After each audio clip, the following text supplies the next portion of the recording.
Welcome back, everybody, for another deep dive. Uh-huh. Today, we are going back in time to ancient China.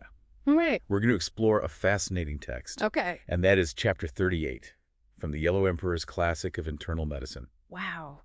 This book is really considered like the cornerstone of acupuncture, Yeah, for sure. and we're focusing on a really unique aspect of it. Okay. It's how it connects physical characteristics to treatment approaches. It's amazing, how insights from centuries ago Right. can still be so relevant today. Totally. And what we're about to uncover is Right. how these ancient Chinese practitioners Yeah. viewed the human body Yeah. and how those observations really shapes their acupuncture techniques. So the chapter jumps right into a dialogue between the Yellow Emperor and Chibo, Right. his physician. Yeah. And it's like we're getting a front row seat to this lesson I love that. in ancient medicine. Yeah. The emperor, always eager to learn, Yeah. is basically asking Chibo, like, how do we make sense of all this? Acupuncture knowledge. He wants to know if it's just memorizing points or if there's like a deeper principle at play. Right. And Chibo, being the wise sage that he is, Of course. emphasizes the importance of having these established standards and principles. Oh. He compares it to a craftsman building a house. Hmm. Imagine trying to build something without any measurements or tools. Oh, gosh. It would be complete chaos. Yeah, no blueprints. Right. Right. So having those standards makes all the difference. Yeah, it's like having that foundation. Totally. Yeah. And he uses that analogy to highlight the need for consistency and precision in medicine. Oh. He even talks about the concept of natural alignment, Oh, interesting. comparing the flow of qi and blood to water, Mm. always seeking the path of least resistance. That's a beautiful analogy. It is. It highlights the importance of like unobstructed flow Yeah, for health and well-being. for sure. And from there, Chibo takes us deeper, explaining how they actually assess patients. Interesting. He starts talking about body types and how physical characteristics can provide valuable clues Oh, about a person's internal state. hmm. This is where it starts to get really interesting for me. Okay. Chibo describes these robust individuals Mm-hmm. full of energy, Oh, and he contrasts them with thinner folks with more delicate features. interesting. It's like he's painting a picture of their constitution just based on their appearance. And what's fascinating is how these observations directly informed their acupuncture techniques. Yeah. They understood that a one-size-fits-all approach wouldn't work. Right. So for those robust individuals with abundant qi and blood, Yeah. they might use deeper needling Mhm. and leave the needles in longer. Okay. But for thinner individuals, they would opt for a much gentler and quicker approach. So they weren't just sticking needles in random spots. No, not at all. There was a real method to their practice Absolutely. based on careful observation. Based on really keen observation. And they even went as far as to describe personality types Oh, wow. based on physical characteristics. Interesting. I was reading how Chibo describes an avaricious person. Mm-hmm. Broad shoulders, thick neck, blackened skin. Wow. It's almost like he's profiling them. That might seem surprising to us today. Right. But in traditional Chinese medicine, Yeah. those outward traits were seen as reflections of inner imbalances. Oh, wow. They believed that the body and mind were interconnected, Yeah. and everything was reflected in our physical form. It's a really holistic perspective, isn't it? It really is. They weren't just treating symptoms. Right. They were looking at the whole person, A whole picture. their constitution, their energy flow, everything. Absolutely. And that holistic perspective extended to everyone they treated. Yeah. For example, when treating infants, Uh-huh. they would use very gentle Yeah. and shallow needling because of their delicate constitution. Makes sense. It's all about tailoring the treatment to the individual's needs. Okay, so we're seeing how important individual assessment was. Right. Then they get into these concepts of draining water and digging channels. Okay. It sounds a bit intense. Yeah, those terms might sound a bit jarring at first, Yeah. but they're essentially metaphors for restoring balance to the flow of qi and blood. Gotcha. Draining water refers to techniques used to clear excess or stagnation, Okay. while digging channels describes methods to open up blocked pathways. So it's like clearing a block pipe to get the water flowing freely again. Exactly. Wow. And they understood that there were different ways to approach these imbalances. Oh, okay. They observed that if the blood was clear and the qi was turbid, Yeah. meaning it wasn't flowing smoothly, Well, they needed to be cautious with draining to avoid depleting the qi further. so it's like a delicate balancing act. Precisely. Right. It's about fine-tuning the approach based on the individual's needs. Okay. But if the blood was turbid and the qi was sluggish, a quicker draining might be necessary to unblock the meridians. Okay. It all came down to understanding the specific imbalance Right. and addressing it accordingly. It's amazing how they develop such sophisticated methods based on observation Yeah. and experience. It's incredible. It really challenges the notion that ancient medicine was somehow less advanced. I know, it's so fascinating. Right. And it really speaks to the power of keen observation Yeah. and a deep understanding of the body's interconnectedness.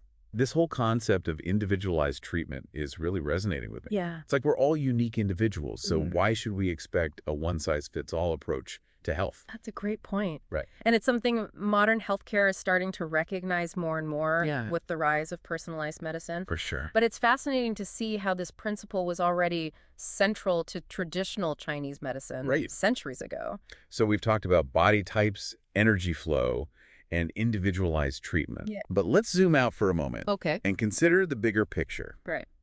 Why should we care about these ancient ideas today?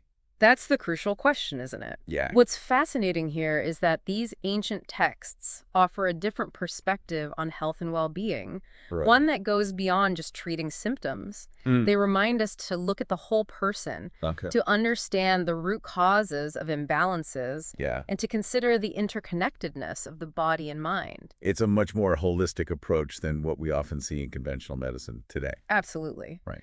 And I think there's a lot we can learn from that. Cool. You know, this text encourages us to pay attention to our individual needs Yeah. and to seek out treatments that resonate with our unique constitution. It's about taking an active role in our own health and well-being rather Okay. than just passively accepting a prescribed treatment. It's like being empowered to become your own health advocate. Exactly. And it's about recognizing that true healing is a journey, not a destination. It's about understanding ourselves on a deeper level, right? Absolutely. Yeah, And that understanding can lead to more informed choices Huh. about our health and lifestyle. for sure. This ancient text reminds us that we are not just a collection of symptoms, Right. but complex beings with unique needs and pathways to well-being. Yeah, we've covered so much ground. Body types, energy flow, the Chiang Mai, and the importance of individualized treatment. Yeah. What stands out to you as the most significant takeaway from this exploration? You know, for me, it's the emphasis on understanding the individual. Yeah. This text challenges us to move beyond a one-size-fits-all approach to health Right. and to recognize that each person has a unique constitution and energy flow. Yeah, That's something we can all benefit from, for sure. whether we're seeking treatment or simply trying to live a healthier life. I completely agree. It's so easy to get caught up in like the latest health trends or quick fixes. But this ancient wisdom reminds us to slow down Yeah. and really tune in to what our bodies need. Exactly. It's about cultivating a sense of self-awareness and recognizing that true healing comes from understanding and addressing the root cause of imbalances, Okay. not just masking the symptoms. So we're not just slapping a Band-Aid on something. Right. We're really getting down. We're going deep. Yeah, to the root of the problem. Yeah. It's like we've been given this incredible map of the human body, but we've only just begun to explore its hidden pathways and connections. And the more we explore, the more we realize how much more there is to learn. That's so true. Yeah. Right. It's not about rejecting modern medicine, Right. but rather finding ways to bridge the gap Yeah. between ancient wisdom and contemporary knowledge. I like that. What possibilities do you see for integrating these holistic principles into our current healthcare practices? Well, what's exciting is that we're already seeing a shift towards more personalized approaches to healthcare. Incorporating these ancient principles could amplify that shift. Imagine a healthcare system that considers not only your symptoms, but also your individual constitution, Yeah. energy flow, and lifestyle factors. It would be like upgrading from a two-dimensional map Right. to a fully immersive three-dimensional experience. Absolutely. We could move beyond simply treating symptoms and start addressing the underlying causes of disease. Exactly. And we could empower individuals to take a more active role in their own health and well-being. That's a really powerful vision. It is. It makes you think, doesn't it? Yeah. What if we could all become our own inner healers? What if we could tap into that ancient wisdom that's within all of us Yeah. and use it to guide our health and wellness choices. That's a beautiful thought. Yeah. And I think it's entirely possible by rediscovering these ancient principles and integrating them into our modern lives. Yeah. We can unlock a deeper understanding of ourselves and create a path toward true health and vitality. That's a perfect note to end on.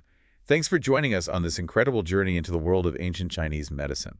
It's been a pleasure. It's been a fascinating exploration, and I hope it sparked some curiosity and inspired you to learn more. Me too. And until next time, keep seeking, keep questioning, and keep diving deep into the boundless realm of knowledge. Yes. We'll see you on the next deep dive. I think for me, it's that emphasis on understanding the individual. Yeah. This text, it really challenges us to move beyond that one-size-fits-all approach to health. Right. And to recognize that each person has this unique constitution and energy flow. For sure. And that's something we can all benefit from, whether we're seeking treatment or just trying to live a healthier life. Yeah, I completely agree. It's so easy to get caught up in the latest health trends or quick fixes. It is. But this ancient wisdom really reminds us to slow down and really tune into what our bodies need. And be more mindful. Yeah. Yeah. It's about cultivating a sense of self-awareness. And recognizing that true healing comes from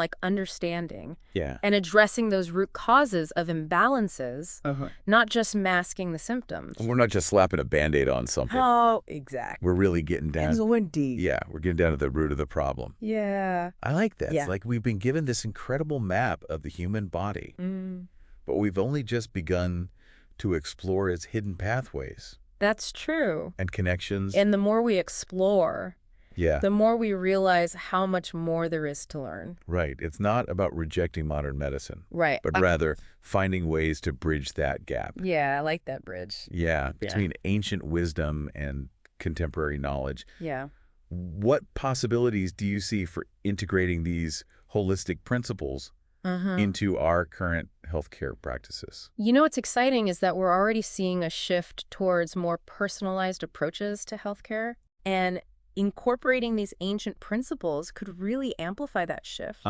Imagine a healthcare system that considers not only your symptoms, but also your, individual constitution, energy flow, lifestyle factors. It would be like upgrading from a two-dimensional map to a fully immersive three-dimensional experience. Absolutely. We could move beyond simply treating symptoms and start addressing the underlying causes of disease. Exactly. And we could empower individuals to take a more active role in their own health and well-being. That's a really powerful vision. It is. It makes you think, doesn't it? It does. What if we could all become our own inner healers? What if we could tap into that ancient wisdom that's within all of us and use it to guide our health and wellness choices? That's a beautiful thought. Yeah. And I think it's entirely possible that. by rediscovering these ancient principles, integrating them into our modern lives, we can unlock a deeper understanding of ourselves and create a path toward true health and vitality. Well, thank you so much for taking us on this journey. Of course. Back to ancient China. Yeah, it's been a pleasure. It's been a fascinating exploration. It has. I hope this has sparked some curiosity in our listeners. Me too. And inspired them to learn more. Yes. And until next time, keep seeking, keep questioning, and keep diving deep into that boundless realm of knowledge. Absolutely. We'll see you on the next Deep Dive.